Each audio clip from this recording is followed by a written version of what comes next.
Bring in our next guest. No stranger to the program, Dr. James Pinckney II, board-certified family medicine physician. Dr. James studied general surgery at the prestigious Cedars-Sinai Medical Center in Los Angeles after graduating from Baylor College of Medicine right here in Houston. He is the founder and CEO of Diamond Physicians, concierge medical practice focused on the patient-physician relationship. Diamond bypasses those cumbersome and inefficient middlemen to deliver personalized, high-quality medical care to its valued clients. Dr. James, welcome back. Hey, good morning. Good morning to you, sir. So first off, before we deal with Obamacare and what's going on in the Supreme Court, there's a story out I wanted you to weigh in on. And that is this story, a survey out of some of the nation's top hospitals charging as much as 1,000% over cost. What is going on here? You know, it's another sad story about hospitals just being greedy. Back in 1984, everything is based on Medicare reimbursements. So the average hospital markup was 1.35 times a Medicare reimbursement. And somewhere in the 2000s, things started to spiral out of control. Now, in 2015, the average markup is over 3x and sometimes up to 10x. That's 1,000% markup. Okay, so first off, how are they able to get away with that? And you and I have lamented on this program many times that Medicare reimbursement is so low that is the reason why it's 10x, I mean 1,000 times more expensive, is because reimbursements have dropped so low? Or is there something else going on here? No, it's because there's no cost transparency in the market and there's no competition. So when a consumer goes into the hospital, they have no idea how much a procedure costs, how much a service that they're purchasing costs, and that's why the hospitals are able to get away with the 10x markup. So what we need to do is practice fiscal responsibility and introduce price transparency into the market. I'm all about free market health care. So if everyone knows how much a particular product costs, then they can shop around and find the best care at the best price.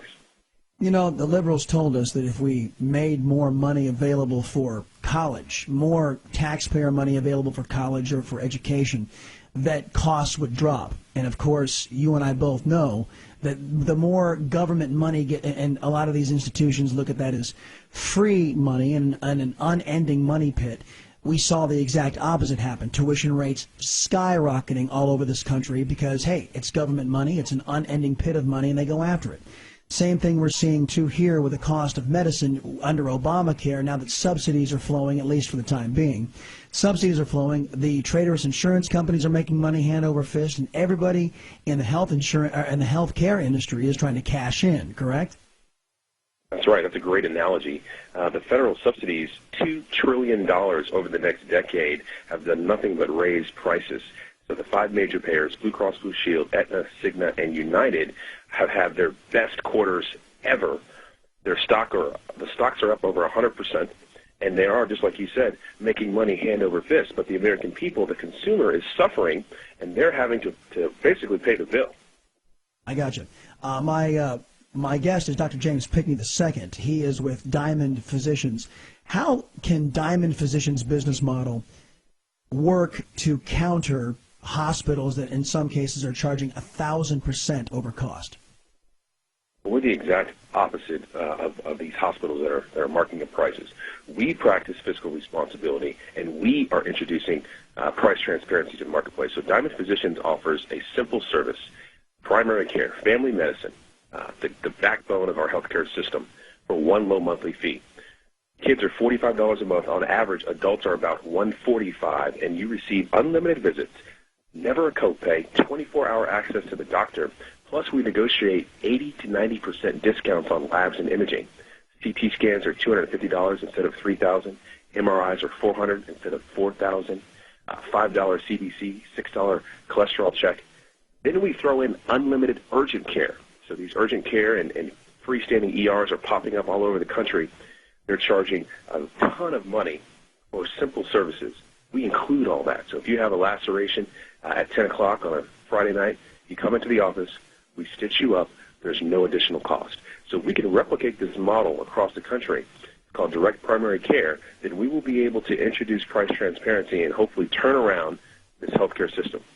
Now, I know you're watching like a hawk what's happening in the United States Supreme Court. For those of you who don't know what's going on, I don't know anybody in America who is watching this doesn't know what's happening in the Supreme Court. They are focused on the language in the Obamacare law that was put in there by the Jonathan Grubers of the Obama administration, who said that they didn't want the states to turn down creating their exchanges. So they put in an incentive saying, well, if your state doesn't get its exchange up and running, you'll not get any of these federal subsidies. Well, Jonathan Gruber explained to us after he called those who believed Barack Obama stupid. He explained to us the reason why this was done was so that no governor would not create an exchange, and no governor in his right mind would walk away from those millions and millions of dollars coming their way from the federal government. Well, it turns out 35 governors said no, and they would not make their own exchange. So Barack Obama said, let me be clear, I'll pay the subsidies anyway, against his own law, and that's what the Supreme Court is deciding right now. Dr. James, if what happens, what we pray will happen, happens, meaning that Mr. Obama is found to have violated his own law, thus it's unconstitutional. Number one, what do you think will be the immediate impact? Number two, do you believe the Republicans have a good plan to stem the chaos that will come afterwards, because the grown-ups are going to have to clean up Mr. Obama's mess again? And then number three, what can the Diamond Physicians model do to help alleviate the pain we all know is coming courtesy of Obamacare? So when federal subsidies, or if federal subsidies are cut and the states can no longer fund the exchanges, we're going to have a huge collapse. Right now, the state exchanges are already struggling. We've talked a little bit about California and how there's some misinformation out there, and how 33% have actually declined and not signed up with the exchanges instead of the 1.6 million they say have signed up for the exchange. So right now it's law. If you don't have health insurance, you're supposed to pay a fine. And now the mechanism of paying that fine is a little bit suspect, but it is a law. And we don't agree with that law. I think people should be able to choose where they buy their insurance, and the product that is out there is subpar. So we have to find an alternative. Now, the Republican plan, in case the federal subsidies are struck down, I'm a little bit skeptical about that plan as well. This situation is spiraling out of control, and it's such a large scale. It's going to be interesting to see what happens. Now, my solution is viable and can be implemented rather quickly, and that's Diamond Physicians' direct medicine model, where we cut out insurance, we cut out the middleman, all the markup, and we go straight to the true cost of care. And I believe going to the true cost of care is the only way to save health care in America. We have to introduce price transparency, go back to our free market principles, introduce competition, which will drive prices down, use insurance for catastrophic purposes only, instead of using it for the routine maintenance of health. We cannot use our insurance to pay for flu shots, for preventative medicine. It's too expensive. Insurance is a risk mitigation tool. It should be used for things that with low risk, catastrophic surgeries, cancer treatment, hospitalizations, things that don't occur all the time. And that's how we can drive down prices, just like we use our car insurance, just like we use our home insurance. Chris, when you have a faucet leak, you call a plumber. That plumber, you pay them cash. You don't make a claim on your home insurance policy and pay 1% of your deductible. That's a lot of money. You wait for catastrophic things, your roof being blown off, something like that. I got you. Dr. James, give us the website, if you will.